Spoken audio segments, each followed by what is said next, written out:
Hi, I'm Jules Mitchell. Welcome to UDAYA.com and Yoga Biomechanics in Action.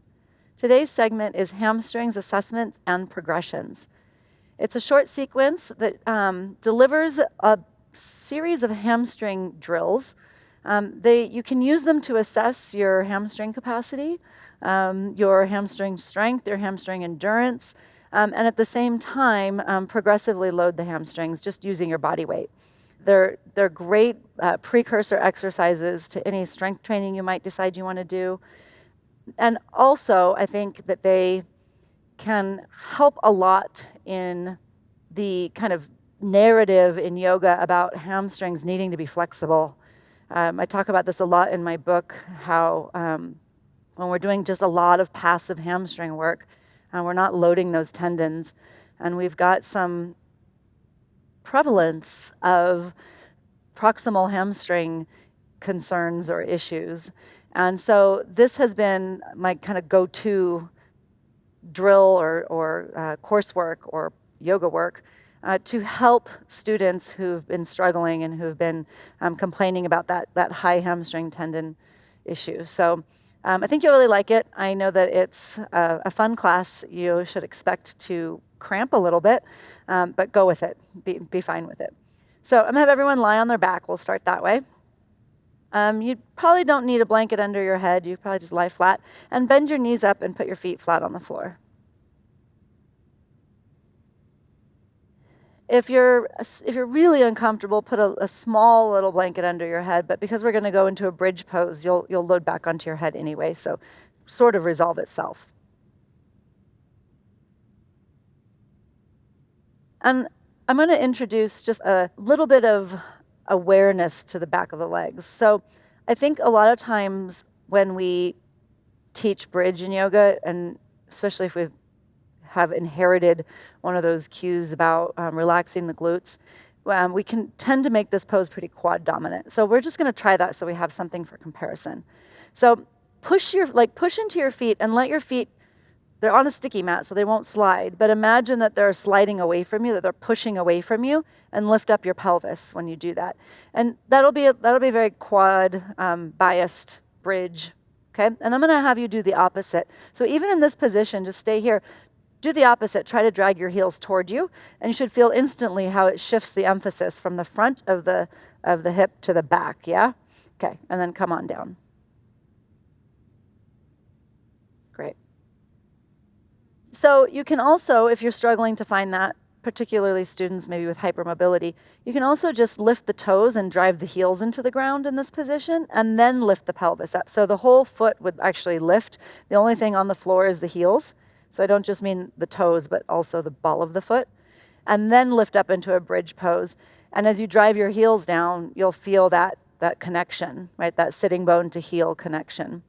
So Chelsea, lift your toe, like whole foot off the floor. So you're on your heels, exactly. Yep, good. And then come on down. Okay? So let's just play around with some variations. We tend to do yoga in these perfect lines. So I'm gonna invite you to turn your feet out.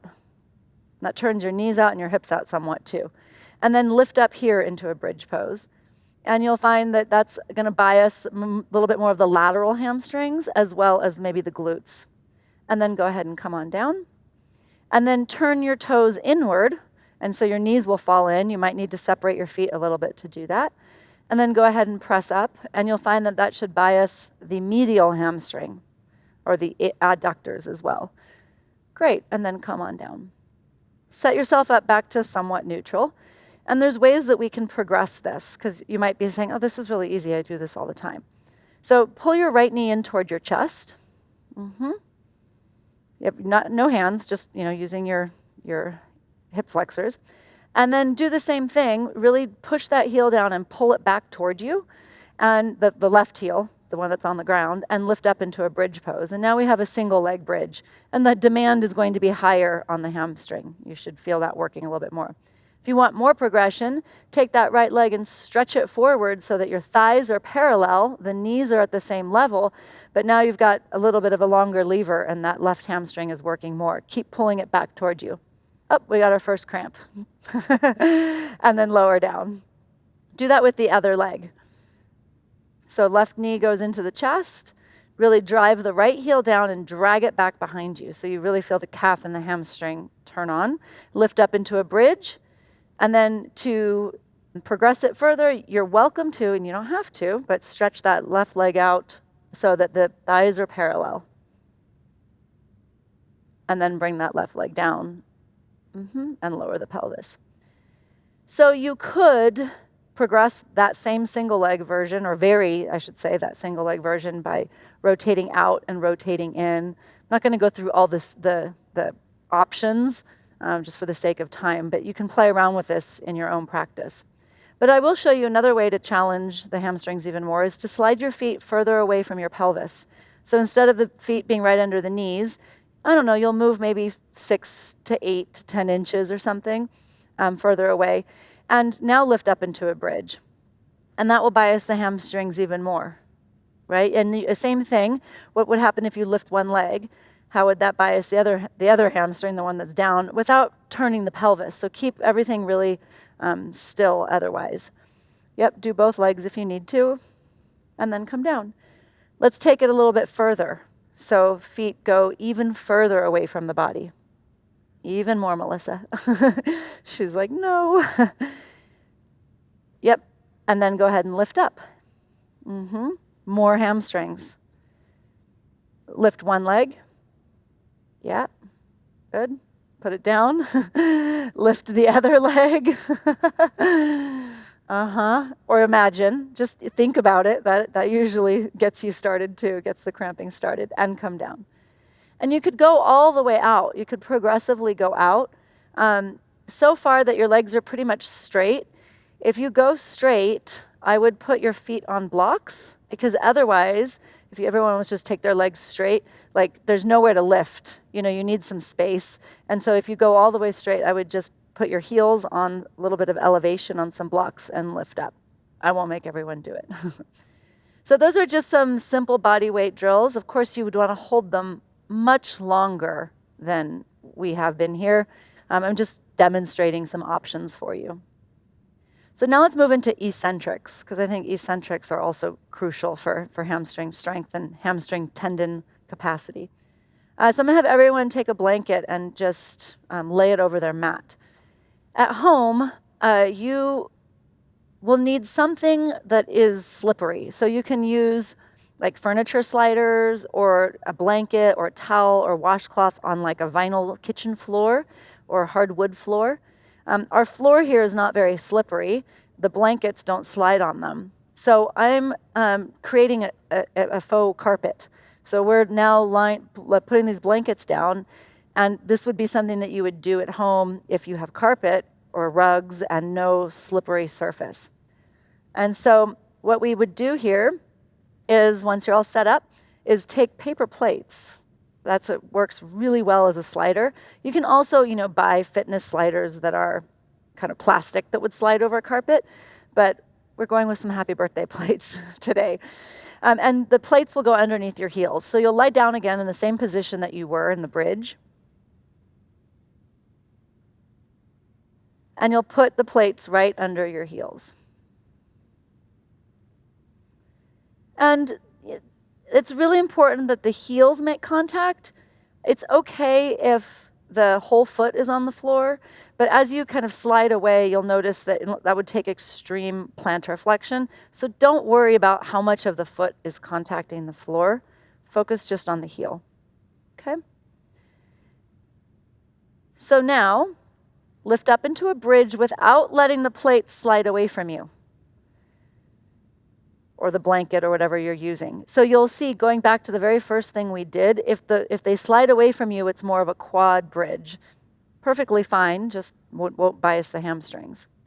And now with your pelvis lifted, keep lifting and slowly slide your feet away from you. Slowly, slowly, and don't let the pelvis drop. Keep lifting. Keep lifting. Yep.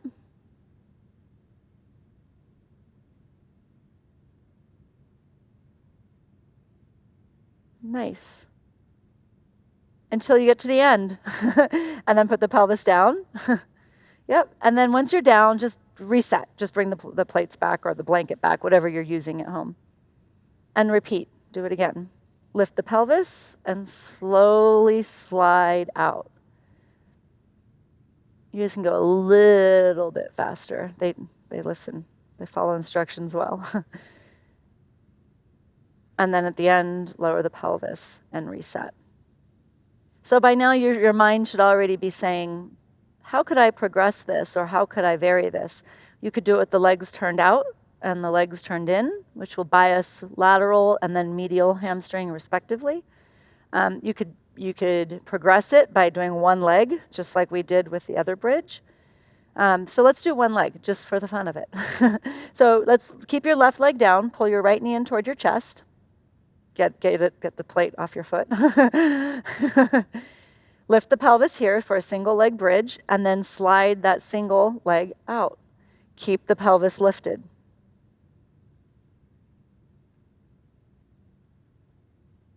Oh, it's intense. Yeah, eccentrics are tough, but good. And then reset, put the pelvis down, reset. Switch sides, do the other leg.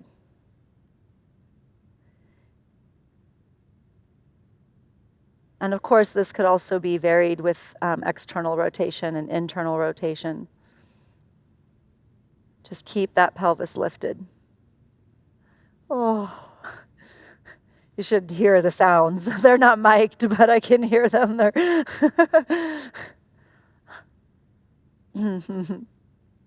Great. Okay, both feet again. We can make this even more challenging by adding the concentric.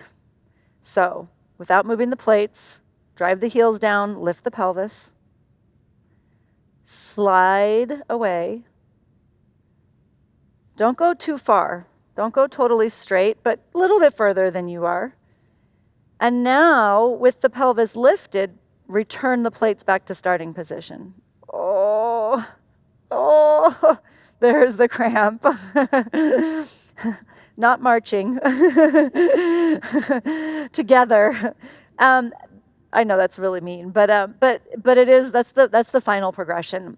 Our hamstrings are generally, or our muscles are generally stronger in the eccentric phase, which is the lengthening phase, versus the concentric shortening phase. So I always add that last. If you're not, I'm just letting them rest.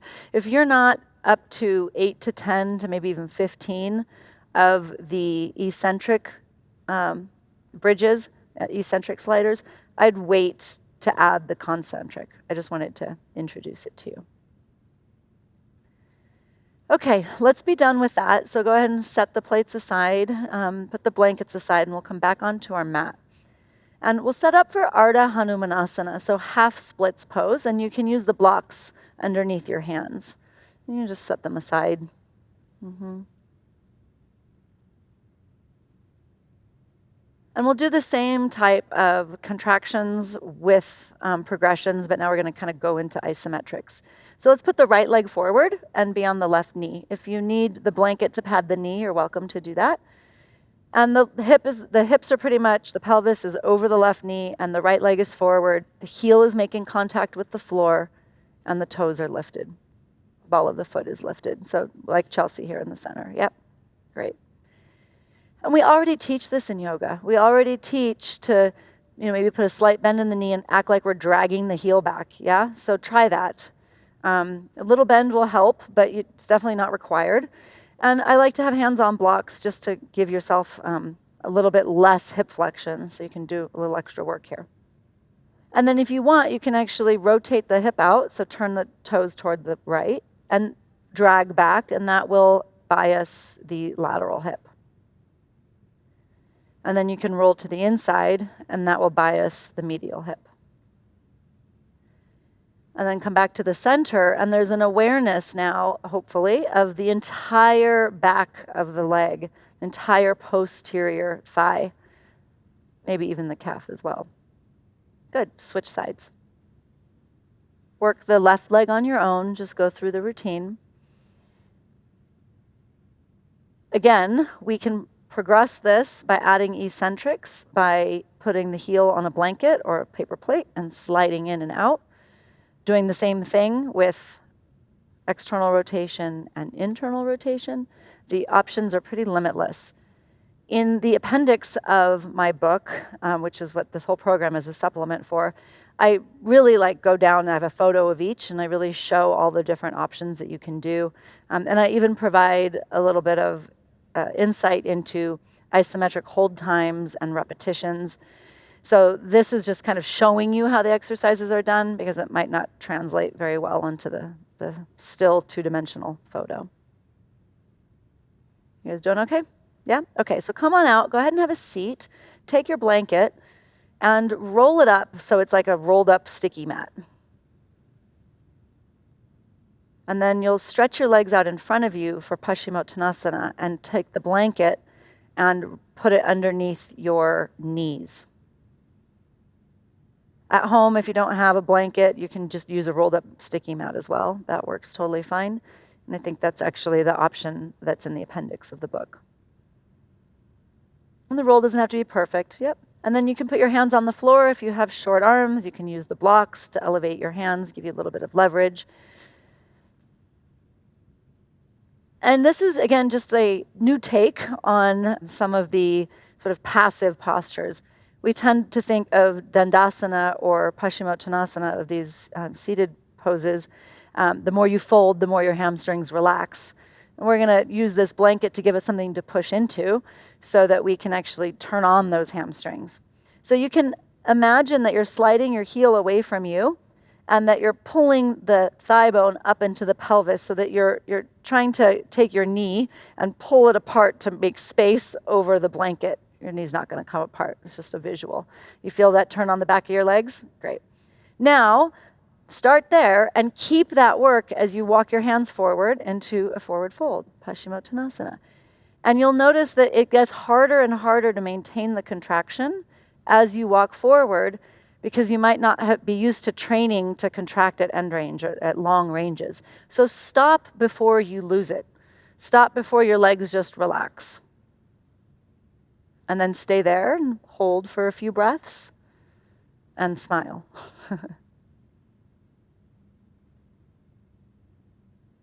Okay, so we're going to take this same thing and apply it to a couple standing poses, and we'll be done. So go ahead and come on up. Set the blanket aside. Stand up and bring your blocks to the front of your mat on the highest level for Uttanasana, standing forward bend. Yep. So go ahead and plant your palms flat. If you cannot plant the palms flat on the blocks, get more height. Use more props. Whether you grab another block or maybe find a chair. A chair is perfectly acceptable too. And then go ahead and make sure your pelvis is directly over the heels. So let's play here for a moment. Take your pelvis and slide it way back in space so that your weight is off the balls of your feet. And notice how your hamstrings don't have as much demand. You don't actually need your hamstrings to hold yourself up. Here, you're what we would call hanging in the joints. You're just kind of hanging off your connective tissue. Shift your weight forward now so that you feel those hamstrings turn on, and that's what's going to keep you from falling forward. The reason I have your hands on blocks is just so you can use arm strength, so you have global tension, so that you can have this closed chain and do some work. So from Uttanasana, you could bend your elbows back and hinge forward more from the hips, because you were kind of in Ardha before, Ardha Uttanasana. And you'll feel again, as those hamstrings lengthen and you bend forward more, that you have to really maintain that contraction. And then straighten the arms, yep. And then take the blocks one level lower. If you can't maintain a hamstring contraction in this range, then keep the blocks higher. Don't progress just yet. And repeat. You can bend the elbows back, hinge at the hips even more. Great. And then straighten the arms, stretch the chest forward. So again, you could go to the lowest and then to the floor, but we don't need to go through all of that. Go ahead and take the blocks now to the highest level. And so we'll really break down Warrior 3 from this perspective. So now with your hands on the blocks and your spine stretching long, you might want to access the shoulder class and the spine class for those skills. Again, find your hamstrings, shift your weight in that right position where you're engaging quite a bit. And then without shifting or losing any of that global tension, just take your right toes behind you, tap them on the floor. You'll find that even doing that makes you maybe want to just relax the legs and let that left hip shift out. Try not to do that. So you're really co-contracting that standing leg. And then can you slowly lift that leg higher? If you can't lift that leg without letting go of the standing leg and just kind of falling into the hip, then don't progress just yet. Great. And just keep going higher without losing the work in the standing leg. That's where you get to hang out. It might not look like a textbook Warrior 3, but the work is there. It should be far more gratifying. And then lower that leg down. Good. Just kind of relax, reset, and we'll finish with the other side. So hands press into the blocks. Yep. Find the work in the hamstrings. It's the same thing. You can imagine that there was a blanket rolled behind your knees and you're trying to push into it without jamming your knees back. So it's not like a hyperextension. It's almost like the heels press down and the thighs lift up. And we'll talk about that skill more in the hamstring practice class. And when you're ready, put your left toes on the floor behind you. The side will be different. And then slowly lift that leg up. Only as high as you can without just collapsing or sinking into that standing leg hip.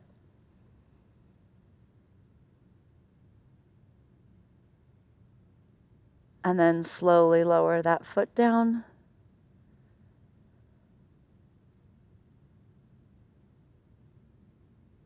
And then just kind of shake it out and reset. Of course, you could do that, progressively by lowering the blocks and eventually doing it with your hands on the floor. And then even after that, doing it with your upper body and arms out in front of you, like real Warrior 3. We won't do that. Go ahead and roll up to standing. So there you have it. That's actually, a year's worth of drills in 20 minutes. You can play around with those, explore the progressions, use all of these as assessments, and really target those hamstrings, increase that hamstring tendon capacity. So thanks for joining us. Make sure to check out the full practice so you can see how we can incorporate some of these into a group class. Thanks for joining us. Namaste.